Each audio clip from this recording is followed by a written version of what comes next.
Just 10 years separating a brush with death and a date with destiny, as Onalaska native Lucas Herro now prepares to compete in the World Archery Para-Championships in Pilsen, Czech Republic next month.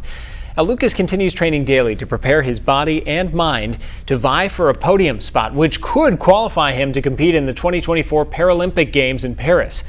His outlook now much brighter as he looks toward the competition that will begin 2 weeks after the anniversary of the accident that put him in a chair.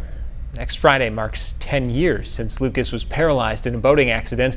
But on this International Olympic Day today, he sat down with me to talk about the future. We're here 10 years from where we were.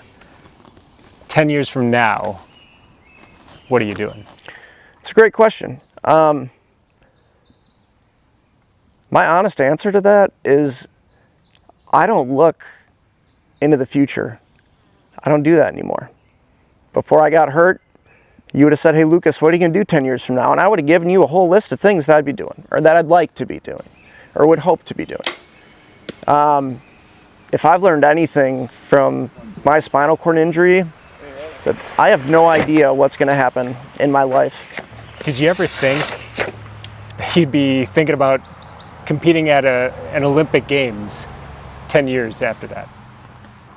Not in a million years, no. Completely inconceivable. I couldn't feed myself for the first 6 months.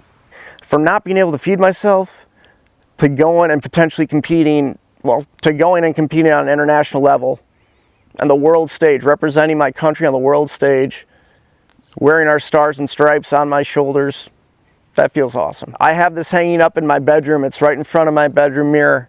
So every time I wake up in the morning, I remind myself, you're actually doing that.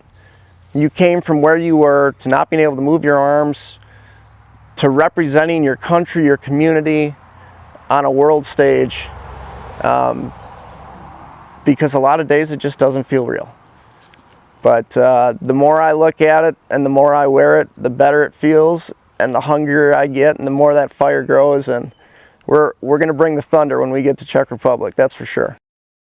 Yeah, we're excited to help cheer Lucas on at the 2023 World Archery Para-Championships, again in Pilsen, Czech Republic next month. You can follow along with all the action through a link in this story on our website, wxow.com. And as you might imagine, competing at that level comes with a lofty price tag. Lucas is just one of a few athletes competing at this level in the W1 classification, meaning his paralysis affects his upper body as well and requires help from an assistant. He says he's 60 to 70% of the way toward his season funding goal and thankful for all the community support so far, but can still use your help. On your screen is a QR code that takes you directly to Lucas's fundraising site. We've also got that link on our news app and website.